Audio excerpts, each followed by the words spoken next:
Yes. So here, yes, Gautam Buddha ना.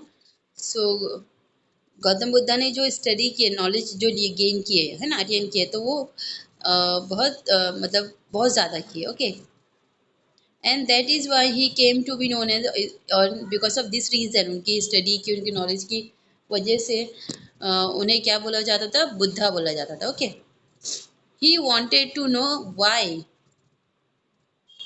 Y there is sorrow and suffering in human life. मतलब वो क्या जानना चाहते थे? ऑब्वियसली जो ह्यूमन बींग्स होते हैं उनकी लाइफ में हैप्पीनेस भी होते हैं, मतलब हैप्पी मोमेंट भी होते हैं, सॉरो वाले मोमेंट भी होते हैं. सॉरो में दुख वाले टाइम भी होता है ना. एंड सफरिंग भी होती है, बहुत सारी चीज़ें ऐसी होती है हमारी लाइफ में, बहुत सारी सिचुएशन ऐसी आती है जिसमें हमें बहुत कुछ सफ़र करने पड़ता है. तो वो ये सब कुछ जानना चाहते थे, मतलब वाई ऐसी जो सिचुएशन होती है लाइफ में, ह्यूमन लाइफ में, वो क्यों होती है. ओके.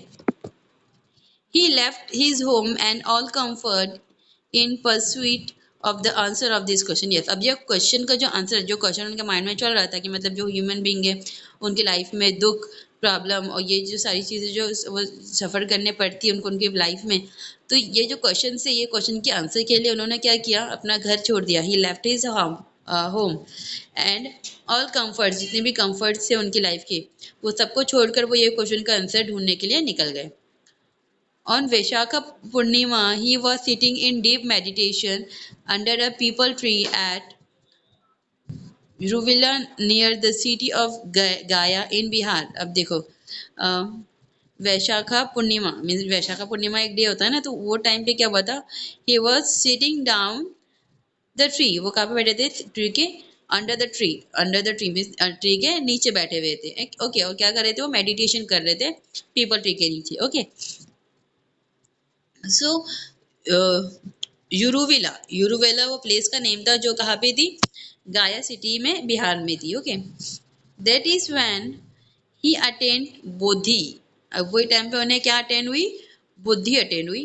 एनलाइटमेंट और हाईएस्ट नॉलेज, मतलब बहुत ज़्यादा एकदम हाईएस्ट नॉलेज उनको वो टाइम पे गेन हुई थी, अटेंड हुई थी. Okay. The tree is now known as the Bodhi tree. अब देखो, अभी भी मतलब वो ट्री को क्या बोला जाता है? बोधि ट्री बोला जाता है, जहाँ पर गौतम बुद्ध ने बैठकर क्या किया था? मेडिटेशन किया था. ओके. बोधि ट्री और बोधि वृक्ष. And the place Uruvela is known as Bodh Gaya. और जो लोग हैं ओरिवेला के, तो वो क्या बोलते हैं उसको? बोध बोध यागा, बोध गया. This is the picture of Bodhi tree. Okay. He delivered his first sermon at Samnath near Varanasi. अब देखो, उन्होंने फर्स्ट जो सरमन है वो डिलीवर किया था कहाँ पर? समनाथ में, जो कहाँ पर है? नियर वाराणसी में. He is teaching in the first sermon are term Dhamma. अब देखो, उन्होंने जब उनका फर्स्ट सरमन दिया था, है ना, तो वो टाइम पे उन्होंने क्या टीच किया था? धम्मा के बारे में टीच किया था. Okay. He set in the motion the will of Dhamma is in his sermon. Yes, अब he set in motion the will. अब उन्होंने क्या सेट किया था? will सेट किया था मोशन में. in a motion of Dhamma. Dhamma in this sermon, मतलब ये sermon में उन्होंने will सेट किया था, जो जो किस क्या बता रहा था? धम्मा बता रहा था. Therefore, this event is called Dhamma Chakka Pavatan in Pali and Dhamma Chakra Pravatran in Sanskrit. Yes, तो देखो, पाली लैंग्वेज में धम्मा चक्का पवतन बोला जाता था और संस्कृत लैंग्वेज में धर्मा चक्र पर्वतन कहा जाता था. Okay.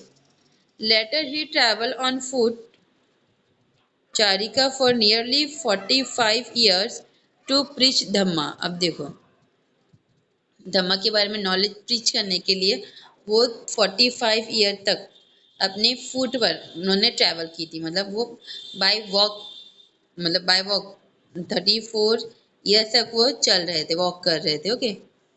He preach in the people's language Pali yes, तब उनकी जो लेक्चर्स होते थे, उनके जो भी स्पीचेस होते थे या जो भी वो नॉलेज देते थे लोगों को, तो वो कौन सी लैंग्वेज में देते थे? पाली लैंग्वेज में देते थे। तो ओके, जो कि वहाँ के जहाँ पर गए थे वो, तो वहाँ की लैंग्वेज थी वो।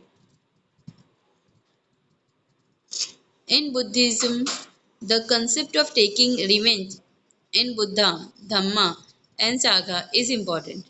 Yes. Now Buddhism में क्या था, देखो जो concept है taking revenge in Buddha, मतलब उनके उसमें एक कंसेप्ट था किस बारे में, जो रिवेंज बदला लेते थे, बुद्धा, धम्मा और संघा। तो ये बहुत इंपॉर्टेंट था। It is known as Trisharan, उसे क्या बोला जाता था? त्रिशरण बोला जाता था। Okay, refuge, sorry, refuge, taking refuge in Buddha.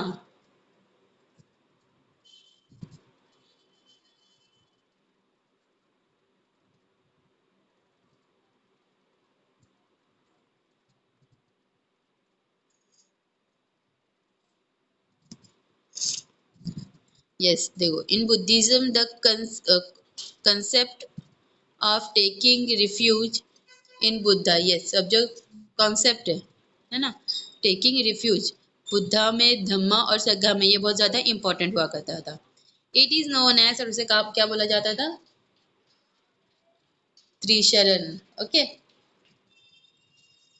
Now the essence of the Dhamma he expounded is as follows. अब देखो जो धम्मा में जो एसेंस थे उसे दिया हुआ है नीचे, लेट्स सी। आर्य सत्यास, that means noble truth. There are four truth at the root of all human affair. Yes, अब देखो जो ह्यूमन अफेयर्स होते हैं ना, ह्यूमन की जो भी होता है अफेयर, तो उसमें क्या है, फोर ट्रूथ दिए हुए होते हैं। They are called noble truth, और उसे कहा क्या बोला जाता था? नोबल ट्रूथ और आर्य सत्यास। First one is dukkha, means suffering. There is suffering in human life. Obviously human life में क्या है? सफरिंग है। हम लोगों को मतलब प्रॉब्लम फेस करना ही है। Second one is the cause of dukkha. There is a cause of suffering. Obviously हर एक प्रॉब्लम के पीछे क्या होता है? रीजन होता है ना। Next one, dukkha nivaran. It is possible to end suffering. Obviously अब जैसी प्रॉब्लम हमारी लाइफ में इंटर हो रही है, तो वैसे ही हर प्रॉब्लम उसके साथ क्या लाती है? उसका सोल्यूशन भी लाती है। तो हम लोगों को क्या करना चाहिए? उसका सोल्यूशन भी निकालना चाहिए। It is possible to end suffering. Obviously हमें क्या करना चाहिए? जो सफर कर रहे हैं हम लोग, जो प्रॉब्लम फेस कर रहे हैं, उसको एंड करना चाहिए ना। Pratipad, Pratipad means the way. Yes, Pratipad means way, तरीका। This way leads to the end of suffering. अब इससे क्या होता था? जो सफरिंग, जो भी प्रॉब्लम हम फेस कर रहे थे, तो वो क्या हो जाती थी? एंड हो जाती थी। Okay, the this is the way of good conduct, और ये क्या था? एक गुड कंडक्ट था। And this is known as Ashtangik और एट फोल्ड पाथ। इसे क्या बोला जाता था? एट फोल्ड पाथ और Ashtangik. Okay, now Panchsheel. Okay, Panchsheel. Gautama Buddha asked people to follow 5 rules. The rules are called Panchsheel. अब गौतम बुद्ध क्या करते थे? वो पीपल्स को बोलते थे जो 5 रूल्स दिए डाउन साइड, वो रूल्स को फॉलो करने के लिए बोलते थे। Okay, and this rules is are known as Panchsheel. अब ये रूल्स को क्या बोला जाता था? पंचशील बोला जाता था। Okay, stay away from killing animals. Yes, अभी अगर कोई एनिमल है तो उसको किल नहीं करना है, स्टे में उससे दूर रहना है। स्टे अवे फ्रॉम स्टीलिंग, चोरी से दूर रहना है। Stay away from unethical conduct, मतलब जो बुरे कंडक्ट होते हैं उससे दूर रहना है। Stay away from telling lies, झूठ बोलने से दूर रहना है। Stay away from intoxicant, yes, जो इंटॉक्सिकेट है उससे दूर रहना है। Now, Buddha Sangha. He created a Sangha of bhikkhus to preach his religion. Yes, अपने religion को preach करने का, उसका बढ़ाने के लिए, उसके नॉलेज को गौतम बुद्ध ने क्या क्रिएट किया था? एक संघा क्रिएट किया था भिक्खुस के लिए। ओके, जो पीपल्स उसमें रहते थे उन्हें बोला जाता था भिक्खुस। Followers who gave up their domestic life and entered the Sangha were called bhikkhus. Yes, अब देखो इसमें क्या होता था? मतलब भिक्खुस जो है मतलब सॉरी, संघा जो है वो एक प्लेस है, एक हाउस है, जहाँ पे कौन से लोग रहते थे जो अपनी फैमिली, अपने फ्रेंड्स, अपने चिल्ड्रन, मतलब अपनी जो भी पर्सनल लाइफ है उसको छोड़ छाड़ कर कहाँ पर आते थे, यहाँ पर आते थे संघा, और यहीं पर रहते थे। ओके, मतलब अपनी जो डोमेस्टिक लाइफ है उसको टोटली गिव अप कर देते थे, उसको छोड़ देते थे, और कहाँ इंटर होते थे, संघा में इंटर होते थे। ओके, और इन लोगों को क्या बोला जाता था, भिक्खुस बोला जाता था। They too traveled on foot like the Buddha to preach Dhamma to the people. Yes, जैसी बुद्धा, गौतम बुद्धा प्रीच करने के लिए, प्रीच धम्मा, धम्मा को प्रीच करने के लिए, उसके बारे में इंफॉर्मेशन देने के लिए पीपल्स को, जैसे उन्होंने ट्रैवल किया था 45 years तक, तो वैसे ही ये लोगों ने भी ट्रैवल किया है। There was a separate sagha of women, they are called bhikkhunis. अब जैसे अगर मैन है, अपना फैमिली अपना सब कुछ छोड़कर आ रहा है, तो वो भिक्खुस बोला जाता था उसको। ओके, और वो संघा में रहता था। जैसे 2 टाइप्स के संघा होते थे, एक मेल के लिए और एक फीमेल के लिए। तो जो मेल जो सब कुछ छोड़कर आते थे उन्हें बोला जाता था भिक्खुस, और जो फीमेल जो अपना सब कुछ, अपनी फैमिली पेरेंट्स सब कुछ छोड़कर आती थी फीमेल, तो उनको अलग संघा में रखा जाता था, सेपरेट संघा में रखा जाता था, और उन्हें क्या बोला जाता था, bhikkhunis. Okay, people of all varnas and caste could embrace Buddhism. Yes, अब जितने भी वर्नास भी रिलीजन ना, तो जितने भी वर्नास के और कास्ट के पीपल थे, तो दे could embrace Buddhism. Okay, now essence of his teaching. Gautam Buddha announced the freedom of human.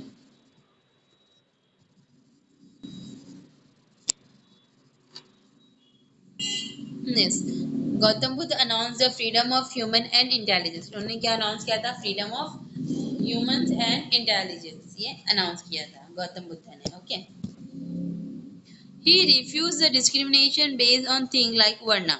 अब वर्ना मीन्स कास्ट, मैंने आपको बताया था, तो उसकी बेस पर जो डिस्क्रिमिनेशन होता है, जैसे ये कास्ट से, ये रिलीजन से बिलोंग कर रहा है, तो ये उसके अगेंस्ट में थे, उसको रिफ्यूज करते थे। नो वन इज ग्रेटर और स्मॉलर बाय बर्थ। ऑब्वियसली कोई बर्थ से, मतलब जब वो बॉर्न हुआ है एट दैट टाइम, कोई बर्थ से बड़ा या छोटा नहीं होता है। Greatness depend on one's behaviour और कंडक्ट। ऑब्वियसली इंसान बड़ा है या छोटा है वो किससे पता चलता है, उसके बिहेवियर से पता चलता है। अगर ऑब्वियसली उसका बिहेव अच्छा है सबके साथ, तो वो बहुत अच्छा है, और अगर उसका बिहेवियर अच्छा नहीं है तो वो अच्छा नहीं है। ओके, तो यह the greatness of human being और द ग्रेटनेस ऑफ मैन और woman is depend on his behaviour और हर बिहेवियर। ओके, उनके बिहेवियर के ऊपर डिपेंड होता है उनकी greatness.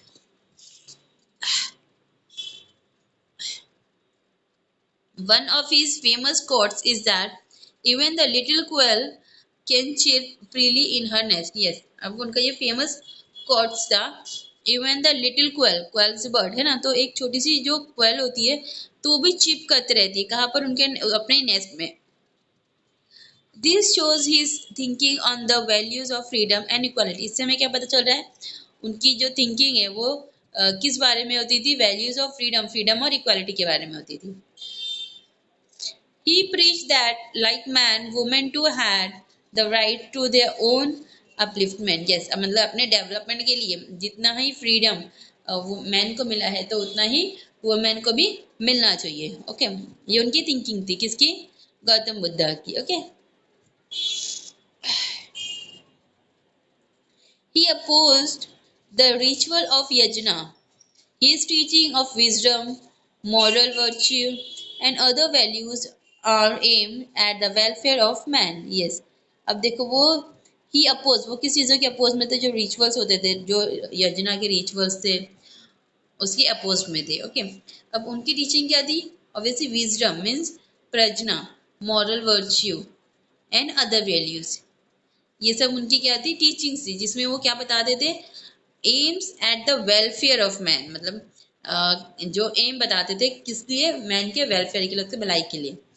Compassion, Karuna, that means compassion mean Karuna for all living being was an extra ordinary feature of his personality. अब देखो हर एक ह्यूमन बीइंग के पास उसकी पर्सनालिटी के हिसाब से उसके एक्स्ट्रा ऑर्डिनरी फीचर्स है उसके पास, है ना। अब हर एक सेम तो नहीं होता है, हर किसी के अंदर कुछ ना कुछ क्वालिटी होती है, तो हमें इसीलिए किसी की, मतलब कोई एक मिस्टेक की वजह से उसे कभी जज नहीं करना चाहिए। अगर उससे ये चीज़ों में मिस्टेक हो रही है तो डेफिनेटली कुछ और वर्क में वो एकदम परफेक्ट होगा, एकदम माइंड ब्लोइंग होगा। Okay.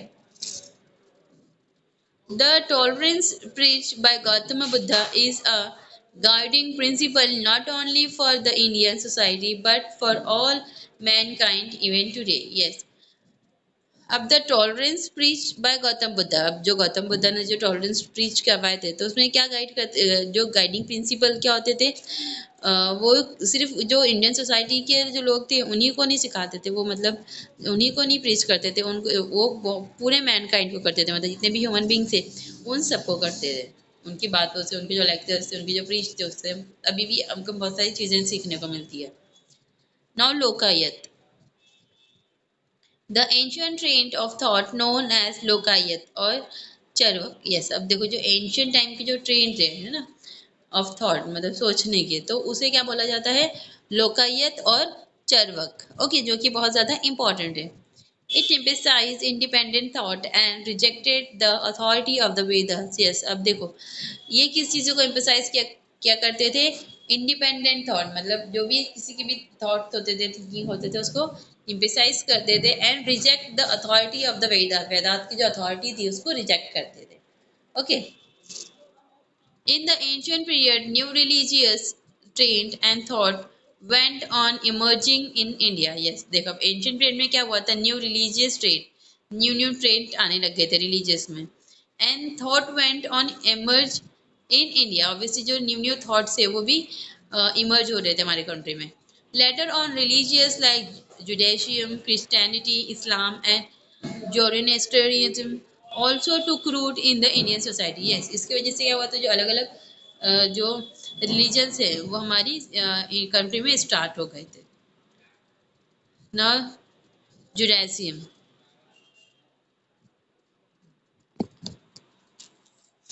people belonging to the Javis religion may have arrived in Kochi in Kerala around the first of third century of the Christian era.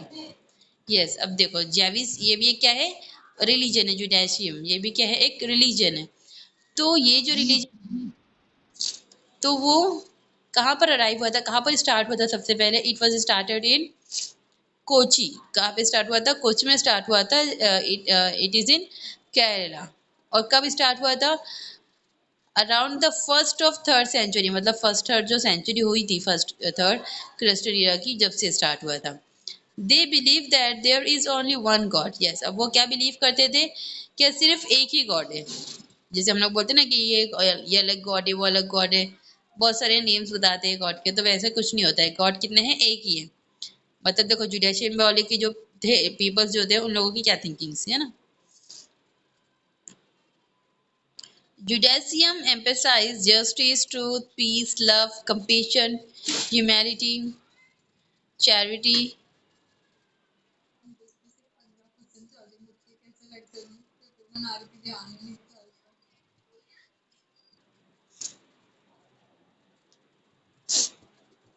Yes, so they believe that there is only one God, and वो लोग ज़्यादा जो people ये कहाँ से belong करते थे, जुडाइसियम है ना, तो वो ज़्यादा किस चीज़ को एम्फसाइज करते थे, जस्टिस को, इंसाफ को, ट्रुथ, सच, पीस, शांति, लव, कंपेशन, ह्यूमैनिटी, चैरिटी, ये सारी चीज़ों को इम्पोर्टेंस रखते थे, इथिकल स्पीच और self respect. Okay, their prayer house is known as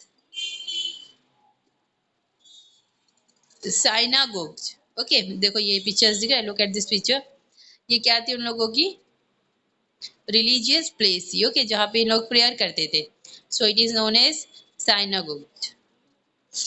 now Christianity, Christianity is a religion founded by Jesus Christ. ये क्रिश्चियन ये जो रिलीजन है दैट ऑल वी नो है ना, तो इसे किसने स्टार्ट किया था, it this religion was founded by Jesus Christ ने इसे फाउंड किए थे। Okay, he has it has spread all over the world. Yes, अब ये जो रिलीजन है ये पूरे वर्ल्ड में स्प्रेड हुआ था, not even in our country, सिर्फ हमारे कंट्री में ही नहीं स्प्रेड हुआ था, ये all over the world spread हुआ था। Okay, Saint Thomas, one of the 12 disciples of Christ, came to Kerala in the first century. अब देखो, जो सेंट थॉमस है वो क्या थे, वन ऑफ द 12 डिसिपल्स थे क्रिस्ट के। उनके क्रिस्ट के क्या थे, ये 12 डिसिपल्स में से एक थे, जो कहाँ आए थे, केरला में आए थे in a first century of the Christian era. Okay, he established a church at Palayur in Trichur district in 52 CE. Yes, तो देखो वो केरला में आए थे। आफ्टर दैट उन्होंने वहाँ मतलब पलायूर में फर्स्ट चर्च इस्टेब्लिश किया था। Palayur Payalur, where is Palayur, it is in Trichur district. Okay, Trichur district में पयालूर था, वहां पर इन्होंने चर्च इस्टेब्लिश किया था। Okay, according to the teaching According to the teaching of Christianity, there is only one God. He is the loving Father of all and in omnipotent. Yes. अब देखो इन लोगों के अकॉर्डिंग, ये जो लोग थे क्रिश्चियन है ना, इन लोगों के अकॉर्डिंग क्या था कि there is only one God. मतलब यहाँ पूरे वर्ल्ड, मतलब पूरी दुनिया में कितने गॉड है, only one God. Okay, and he is the loving father. और वो क्या है, बहुत लविंग फादर है। हम सबके लिए क्या है, वो एक फादर है, बहुत लविंग फादर है। It is believe that Jesus Christ is the son of God who came to the earth for the salvation of mankind. Yes, अब इन लोगों का क्या मानना था, ये जो पीपल बिलोंग करते थे ये कास्ट से, क्रिश्चियनिटी से, उन लोगों की क्या थिंकिंग थी, ये जो जैसे जिन्हें ये फादर बोलते जीसस क्रिस्ट, वो क्या थे, गॉड के सन थे जो अर्थ पर लाए गए थे। मतलब वो अर्थ पर आए थे, क्यों आए थे, for the salvation of Mankind. Okay, इस वजह से वो कहाँ आए थे, अर्थ पर आए थे।